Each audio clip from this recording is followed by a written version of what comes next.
Surprise everyone, welcome back to Screamers for a very special summer mini-series. Long-time listeners will know last summer we were very locked in, including with some truly terrible predictions, to WAFCON, and this year we're at it again. Strap in everybody, we're at it again. So without further ado, here is the first of 3 summer specials that we are going to be dropping in the lead up to WAFCON 2026. So after a little bit of a false start, which we did mention at the time, but we'll get into that in a later episode. WAFCON, so that is the Women's African Cup of Nations 2026, is going ahead this summer. Woo-woo-woo. There are 4 World Cup places up for grabs this year, so that's very exciting and very competitive. We'll be doing a proper deep dive into the competition as a whole in the final ep of our little mini-series. But we actually have something pretty special for you guys this week. The eagle-eyed amongst you will have noticed we were in Copenhagen in May, just before the end of the football season. And we can now reveal that is because we got a very exciting invite from Nike and Right to Dream to visit FC Nordsjælland, which is in Farum in Denmark, which is just outside Copenhagen, to go and see an amazing programme that they have been running and to meet some of the players who will be playing at WAFCON this summer. The even more eagle-eyed amongst our TikTok audience would have noticed I was wearing an FC Nordsjælland shirt in a previous episode. So this is the reason why. Good Easter egg. Breadcrumbs, we've been dropping them, but has anyone noticed? But yeah, it was honestly such an amazing day that we spent at the club, just soaking up the atmosphere, watching training. And on top of all of that, we managed to speak to 2 of their star players, so Princess Marfo and also their new signing, Sarah Grace Ruth, who will both be playing at WAFCON this summer and who we will hear from in episode 2, as well as chatting to head coach Chris Sargent and Kylee Parsons, who explained a little bit more about the programme, which was really, really interesting. Very exciting in the world of Screamers. We've taken a little old trip to Denmark and we're here at the home of FC Nordsjælland, sat with Kylee Parsons, who leads the Girls Academy and Women's Academy over here. Kylee, thanks for coming on the pod. Thanks so much for having me, and I'm so happy to have you guys here in Farum, Denmark. We're so excited to be here. I'm so glad it's sunny. Oh my God, I'm so glad. You did come on a good day. It's not always like this. I imagine the training sessions in the depths of December are a little bit bleak. No wonder we got the invite in May, that's all I'm saying. So it's quite cool. Not only is Nordsjælland a really cool club, but it's part of this wider network of Right to Dream, which I think we've touched on a few times on the podcast. We've mentioned it a bit here and there, but for our listeners who maybe are new to Right to Dream, Kylee, can you give us a rundown as to what the programme is? Yeah, Right to Dream is a global football community of academies, clubs, and partners where we seek to create opportunities for talent both on and off the pitch. It was started as an academy in Ghana, and now we also have an academy and a club in Egypt, and then we have FC Nordsjælland here in Denmark, which is an academy and football club here. We also have an MLS team and an academy in San Diego as well. And it's not just about football, though. It's really holistically developing these players and building the pathways for players to be able to access their dreams. Nice. And before you were here at Nordsjælland, you were in Ghana, right? So what was your role over there? Yeah, I started as an intern in Ghana in 2017. I studied sport management in school, and I was like, oh, this is a cool organization. Let me go and try it. So as a 21-year-old, showed up in Ghana, not knowing what to expect. Had you ever been to Africa before? No, I had never even been to Europe. I hadn't traveled very much. So I landed in Ghana, and it changed my life, I would say, and also kind of the trajectory of my career. But it was amazing. So I spent 3 months there, and then they offered me a job, and I moved back right after I graduated. Helped a bit with our women and girls program there. Taught maths for a year, did a bit of photography, taught a photography club, a little bit of everything. The students all live there, so they go to school there, they play football, we have a character development program, so it is really holistic. Just got to be a part of that, and I was there for 3 years before then I moved to Denmark. Were you in Ghana around the time that the girls' program was starting, or did that happen before you? The girls' program started a bit before. It started in 2013, so it was still relatively early days. Actually, in 2017 is when they took their first international trip. So the girls came up to Sweden and played in Gothia Cup. So I do remember that. But yeah, it had been started a few years before that. But it's been gaining momentum ever since. Yeah. And then actually here at FCN, we started our girls program in very end of 2017, 2018.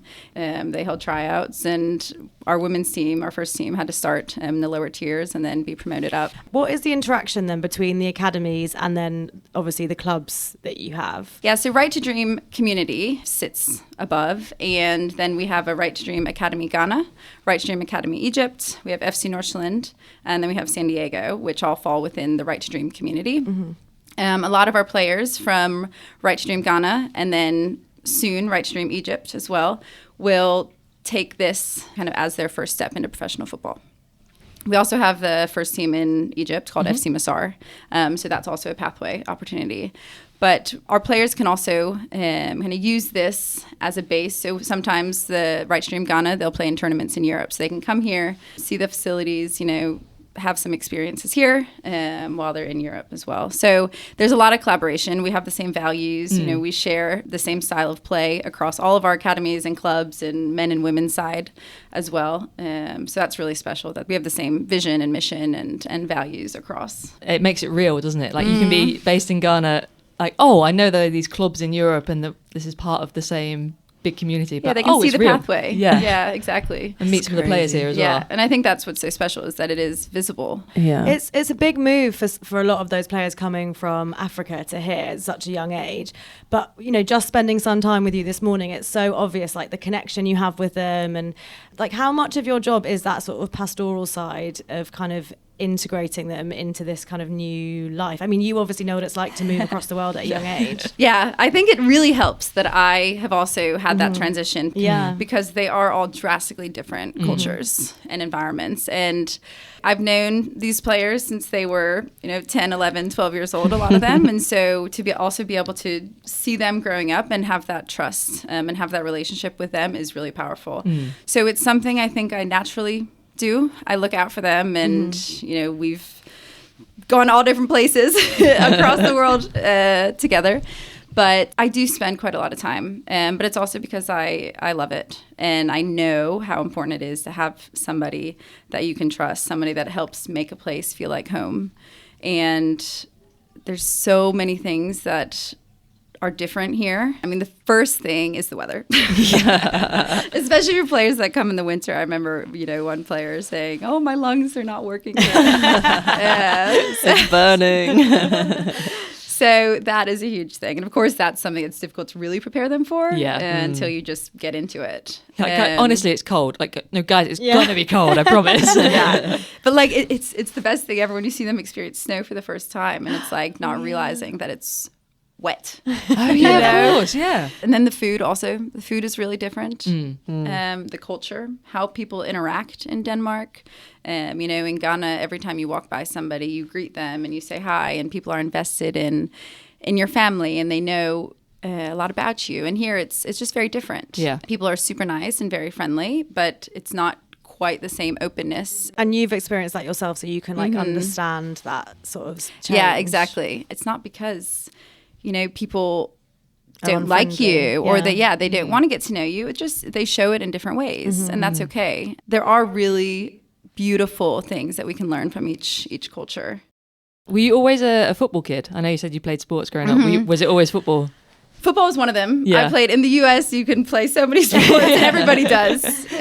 But football and swimming were my main sports. Oh, cool. Do they ever try and pull you out for a kickabout? Funny enough, a few years ago, the first team needed a training player for a few sessions, and I did get to play. You got the call-up. That was a few years ago. Things have changed a bit now, but I was a centre back. I'm all about the centre back union, so welcome to the team. The community has really stood out, even just the short amount of time we've been here. The girls, obviously, their families are back home, and how do you sort of make it so those links don't break, I guess, moving so far away to Nordsjælland? Well, I guess for the players, our student athletes, the first step is moving away from home into the academy. And that's a big step at 10, 11, 12 years old for players. So we're doing a lot more now with the families. And they get to come in for a parents' weekend nice. into the academy, and they come for the scholarship ceremony as well. Yeah. So really trying to make them feel a part of it, and so that they can make sure that, their children are in safe hands. Yeah. Some of us staff are in touch with the parents as well, because it is so important that you also keep the families engaged. Yeah. And close. And just to go a step back from when they join the academy, you've just hired a dedicated girls scout in Africa, because it kind of requires a kind of bespoke approach. Can you talk to us a bit more about that kind of stage? Mm-hmm. Yeah, so our scouts across West Africa and Egypt look at over 50,000 players a year. Wow. So they watch a lot of players. Oh my God. And in West Africa, we haven't had, up until now, a scout specifically looking for girls. And we've had a lot of trials, and it's the girls that show up to the boys' trials, or the females that we've watched. But now we are really intentional about looking for girls. Yeah. Because we know that there's talent everywhere. Yeah. And we just need to go and find the talent. Yeah. To be able to connect them to the opportunities. So we've just hired a new scout who will move to Ghana soon and host girl-specific events, because we know that girls can feel a lot safer in an environment with all girls, and it can really provide the environment and the space for them to be able to show their potential. So this is a really exciting step for us, and we are really looking forward to the future with being able to identify even more girls and grow our women and girls program. I guess it's normalizing football as a pathway for girls as well. I think it feels like women's football in Africa broadly is growing, but it's not at the level where I think it's, and it's the same journey we've been on in Europe as well, isn't it? Everywhere, I think, incrementally, we're seeing football be seen as more of a viable pathway for girls and women. And it's also being seen as it needing its own specific approach, rather than just being able to translate the men's approach onto the women's side. Yeah, exactly. And for us within Right to Dream, for a long time, most of our girls went to the US. On an education pathway. Yeah. So they'll earn scholarships to U.S. boarding schools. Okay. To do a 4-year high school education, and then get a university scholarship as well. Oh, cool. And then after that, a lot of our players also go on to play professionally. So it's not either or. It's not that you're only going to be a student forever, or you're only going to be a pro player, but you still get to access both education and football on these pathways. So that historically has been the pathway that our girls have taken, whereas Princess was the first that said, I'm going to go on a professional football pathway. And she was the first to then make that step to sign a contract with FC Nordsjælland, which then paved the way for Sari and then now for Safi to be able to also access the professional football pathway. So there's really a variety of pathways and opportunities. That's very cool. So do you think, since Princess and then Sari and Safi kind of chose this professional route, they're kind of going to influence more players in the Ghana Academy to choose that pathway rather than the educational pathway? People are seeing these guys and they're wow, I want to do that. Absolutely. And I think that's one of my goals in this and our goals is the role modeling of it and showing that the pathway is possible. We haven't talked about Lila, who is from Egypt as well. And she's showing for the Egyptian girls that this is also a pathway. This is also an option. I think is really powerful that the girls can dream just like the boys. They can also have a professional career in Europe. There are a lot of professional football opportunities, which there hasn't always been on the women's side. Yeah. So what are kind of the future plans for this program, in terms of expansion or sort of ambition for it? Yeah, so we spoke about with the scout, now that we'll be able to bring in more girls and we want to be able to build that pathway for the next players to come through. Yeah, there's obviously the academy in Egypt as well. So yes, exactly. So FC Masar, we have our women's first team in Egypt, and they actually just, as of over the weekend, they won the cup in Egypt, and they've also already won the league. So they've done the double in Egypt, and they have also played in the African Champions League for the last 2 seasons, so they're a really strong side. I think we need to add mad success onto that list of values, integrity, humility, and bossing it. Well, because how has this club season gone? Because you've got a big game coming up. Yeah, so we play in the Danish Cup final on Saturday against HBK. So that's been really amazing exciting. Too. Yeah, we'll have to add by the time this goes out, we'll add a postscript as to how the result was. Yeah, true. And we also reached the quarterfinals of the first ever Europa Cup this season, which was huge. That must be, into actually playing in the first season of a brand new UEFA competition, which sadly wasn't as easily available for all of us to watch. But that's such a cool, incredible thing. One of the things that has also like really stuck out to me this morning is how kind of long serving so many of the staff around the team are, which is a huge difference actually to a lot of football clubs that we have in our league, where it's kind of you're in and out within like a season. I mean, I think we had a record number of coaches being let go this season, and the longest serving had only been there for like 3 years. 3 years, yeah.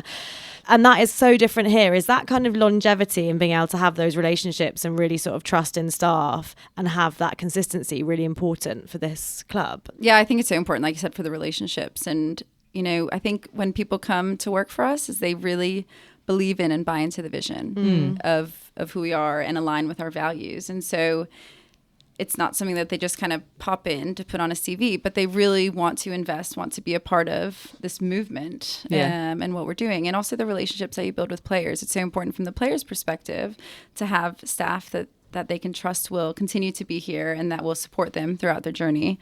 So it is really special. And I think that also really leads to that sense of family, that sense of community that you mentioned, because people are here for the right reasons and they care about the players and want to see them develop and want to see them grow. Can you remember the first time you saw Princess and Seri play at the academy? I don't remember specifically. Yeah. I remember meeting Seri for the first time. Yeah. On her scholarship ceremony day. So the players come when they're scouted, then they'll also come into the academy for a longer residential trial. Yeah. And then when they're selected, they get a scholarship. And we have this beautiful ceremony, like I mentioned, that the parents come. And I do remember on that day. So to see her from then to now, like the joyous woman that she is and how she, is just so passionate and so determined and just lights up the room when she walks in. It's amazing to see that. But also on the pitch, like we were watching training today and you can just see the joy that she plays with. Yeah. And just that passion that she plays with is... yeah, it's really special.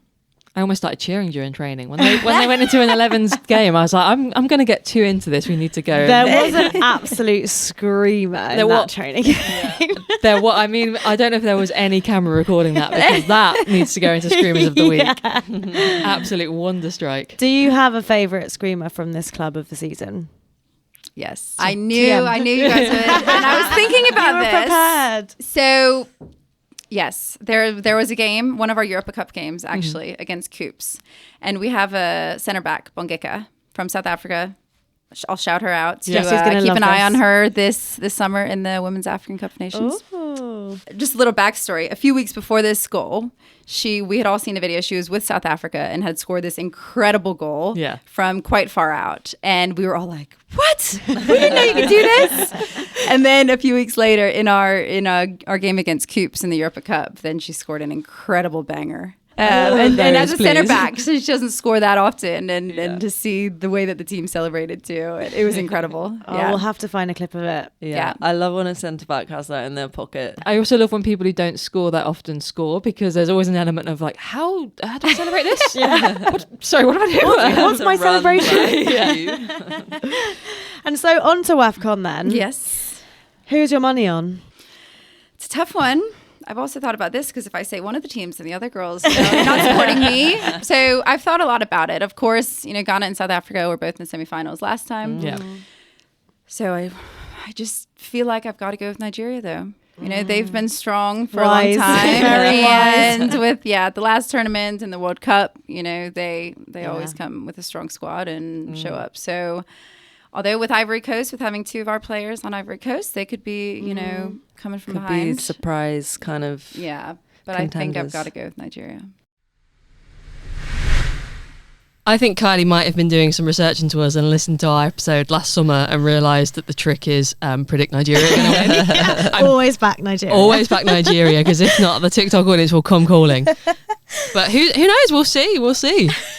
And we did say we'd add a postscript to let you all know how they did in the Danish Cup final. Unfortunately, it didn't go their way, but still an amazing achievement to have got to that final. Yeah, and it's like, the third year in a row they made it to that final. So I feel like next summer it's in the bag. Before we went, we also got the chance to speak to Jeremy Seethor, who's the group head of scouting for all of Right to Dream. And as well as giving us so much background into Princess and Seri and their journeys and how they were scouted, he also was very insistent that Kylee would be the person who would not just be able to tell us about Right to Dream, but be able to really demonstrate what it was and what it meant. And I think it's so easy sometimes when you get told, this is what a program's about, this is what a club's about, this is what it's, what we're trying to do.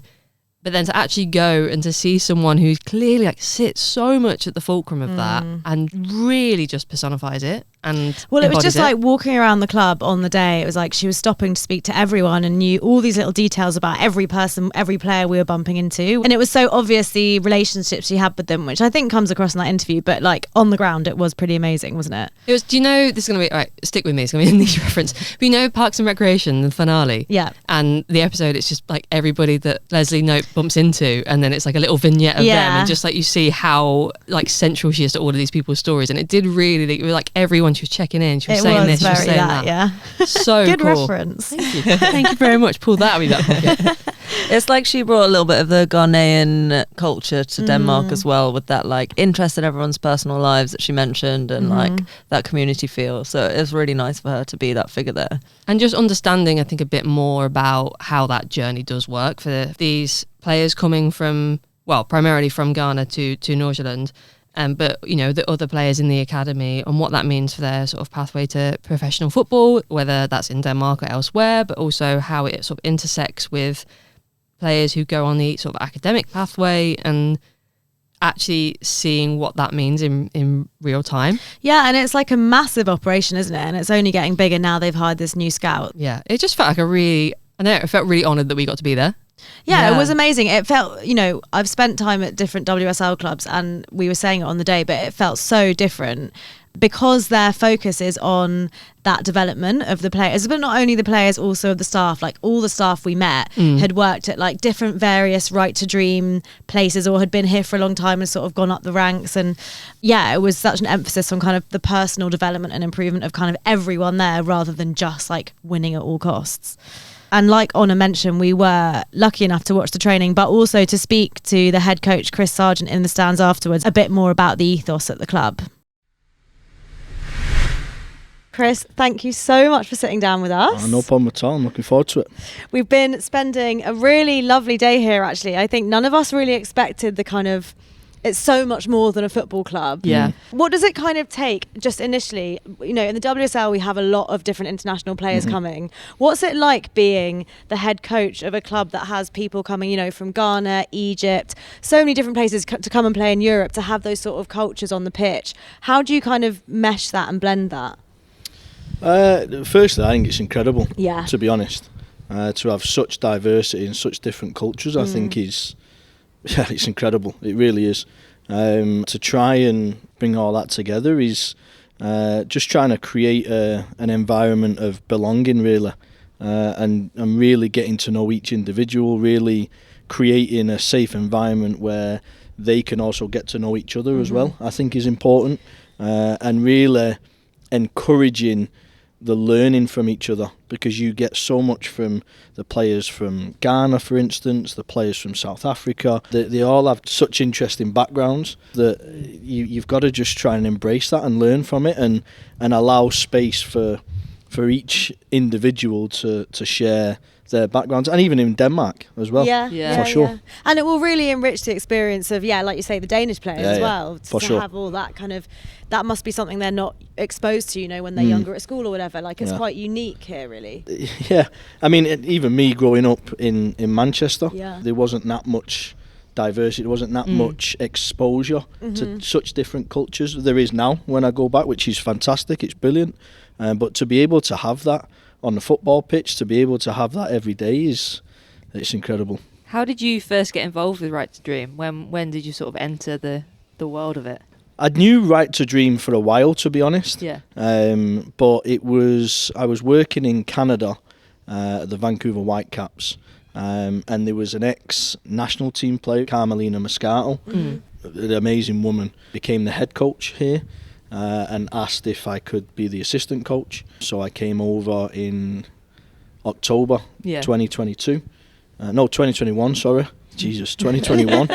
I came over and be the assistant coach there. And because it was within Right to Dream and I knew about Right to Dream, I knew about all of the amazing things that happen and the people involved with it, then it was a no-brainer, really.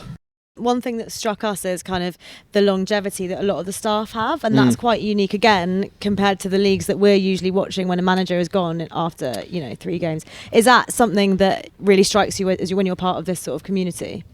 Yeah, I think there's a few different aspects to the longevity here. Is you want to be here for starters. It's a great place to be. You work with amazing people. You work in an amazing organisation that is, and it sounds a little cheesy, but it's a bit more than football, for sure. And it gives you a real good sense of purpose, to be honest, which you don't often find in football. It's a lot about the results, and it's about this. And of course we try and win things. Of course we play the game to win, but there's much more to another it. Dimension. Yeah, it's a lot more holistic. Yeah. And I think that the trust you get here, the support you get here, I think is incredible. My first year as the head coach, we were nearly relegated.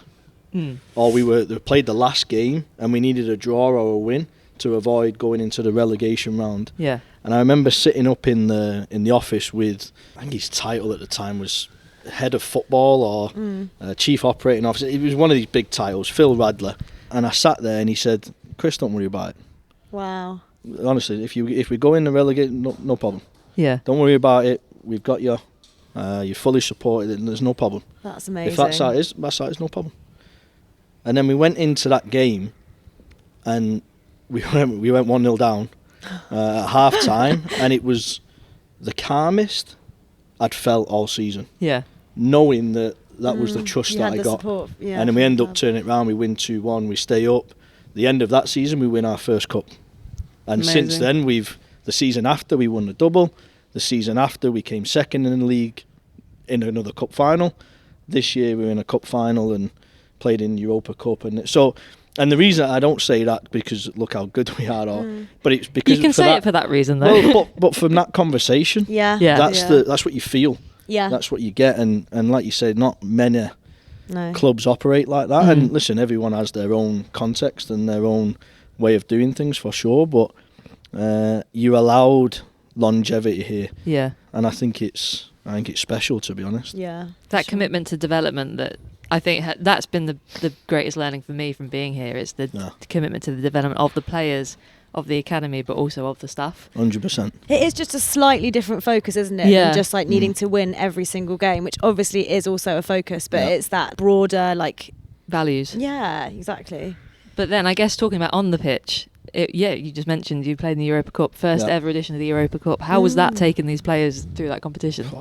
Season was long, I'll tell you that.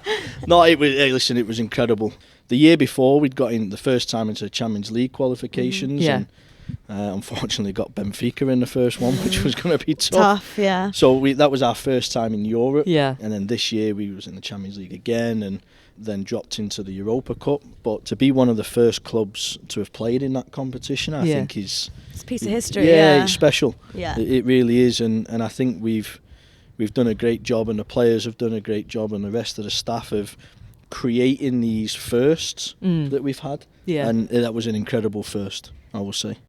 Looking ahead for you, you've got a new role. Can you tell? But it's still within Right to Dream. It is, Can you tell us a bit about that? Yeah, for sure. So I'll go down to Egypt, and I'll be the head of coaching for the women's first team, so FC Masar, women's first team there, and the girls' academy at Right to Dream Egypt.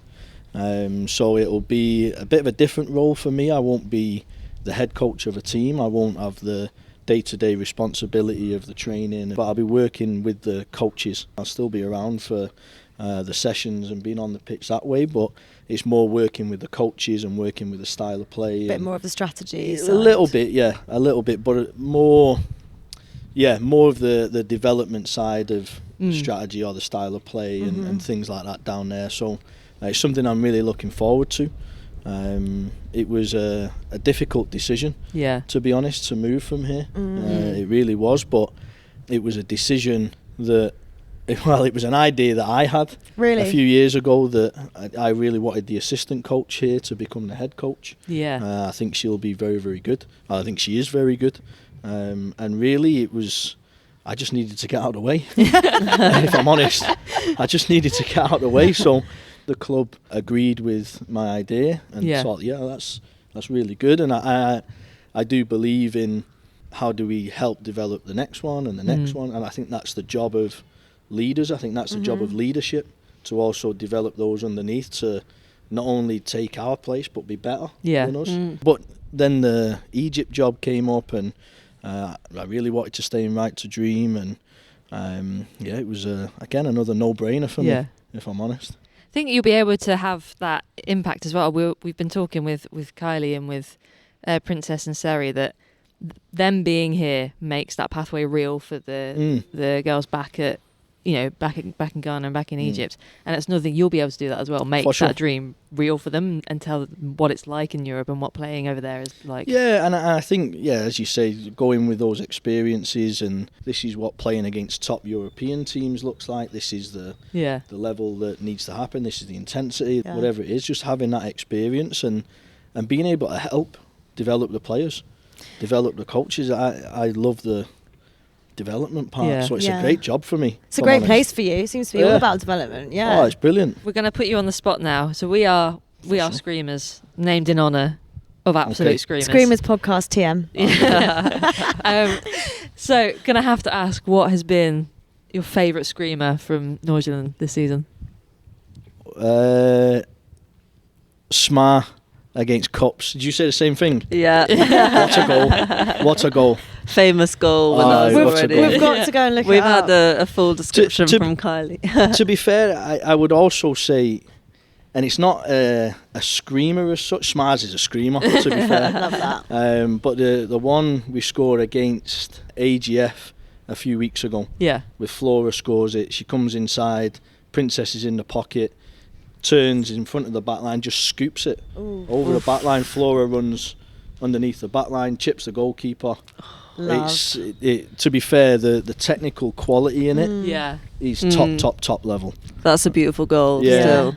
There was actually a screamer in training when we were watching earlier. Yeah, I did actually let out a noise. With Mock down here. Mock can hit it, to be fair. That was like a net buster. That was absolute rocket. That was, I did enjoy watching that. I felt fitting that we were here to see a screamer in training as well. Oh, there you go. You should come every day. That'd be great for me.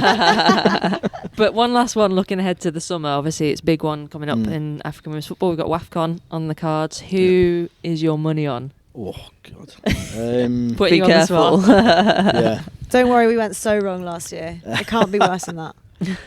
I think, looking at it, my money's probably on, and there's a group of players here that are going to hate me.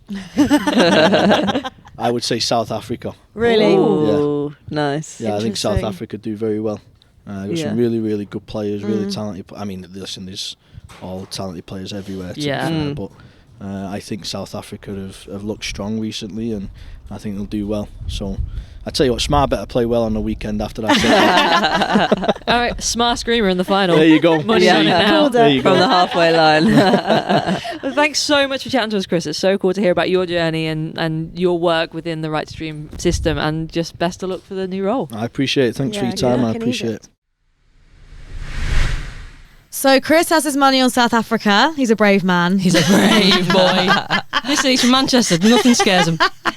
Also, for the listeners, they did actually choose the same screamer, both Kylee and Chris. Chris was using Bongeka's nickname, Smar, but we will dig that goal out because we will be posting all of the screamers after episode 2 once we've also got them from the players. But yeah, Bongeka will be playing at WAFCON. I'm really looking forward to seeing what she's got for us there. Well, I think she was part of the squad for South Africa who did win WAFCON when they won it a couple of years ago. Damn. So who knows, could be the journey coming back around again for the second time. I am loving centre-backs getting the love for their goals. Yeah. And I really do wish we had a photo of that goal during training because it was an absolute banger, I know, none of us were filming at the right time. Our jaws were on the floor. I mean, Ola did then go and film some of training, and I think the team were a little bit confused as to, with an eye on the final and the spying stories coming out of English football as to what she was doing. But it was so cool to be able to see Chris in action and the coaching staff in action and then get to chat to him. We're so used to head coaches, to a greater or lesser degree, having a bit of an ego. And then to chat to him, who is so dedicated not just to what he can do for the team and his own journey, but how he can create that space for other people to grow and develop and take on. Like, he was so ready to big up his assistant coach and how ready they are for the role. And it did make me think a little bit of that journey that, you know, Jonas Eidevall was head coach at Rosengard and René Slegers was his assistant, and then Jonas leaves to the Arsenal job and René becomes the head coach there. Going on that same journey, and they're doing the same thing at Arsenal, which I can only assume means that René Slegers will at some point be the head coach at San Diego Wave. So cherish her while you've got her, Arsenal fans. But I think that is the only, for not having been, like, you know, in the back rooms of WSL clubs, that's the kind of the only other experience I can think of that, where the head coach is also thinking about what they can do to develop their coaching staff. I think at Nordsjælland, it just felt so much more intentional. Like, you know, there was a real plan of not only how they can get the best out of players, but and not just for the squad, but for themselves, but also with the staff. Because Chris is, like he was saying, he's still going to be part of Right to Dream, but he's just taking up a different post. And it's like, also the fact that people stay within Right to Dream for such a long time shows it's somewhere people want to be, and you could really feel that as well, I think. I think that models such trust in the system for the players as well. Like, if you have staff who aren't just bouncing in and out every so often, exactly, they really believe in actually what you are part of. That just, it does create a sense of faith in it. And I think we mentioned it for Kylee being able to do so, but for Princess and Seri being able to model that this is like a genuine pathway. Well, Chris will also be able to speak to that, to a whole new batch of players, because I don't think there's been any graduates of the Egyptian academy who've come to play in Denmark yet, but Chris can speak to that as a viable possibility. Like, you can come through Right to Dream and go and play in like European competitions. Which is, this is a real dream that you can actually chase. That is all we've got for you on today's episode, but come back next week when we're going to be speaking to Ivory Coast international Seri Grace Ruth and Ghana's very own Princess Marfo, as well as digging into a few more ones to watch ahead of WAFCON, which is coming up very soon. But until then, follow us on TikTok, Instagram and YouTube at @screamers_pod, or drop us a line at screamerspod@gmail.com. And don't forget to follow, rate and review wherever you get your podcasts so we can find even more women's football fans. Bye. Bye.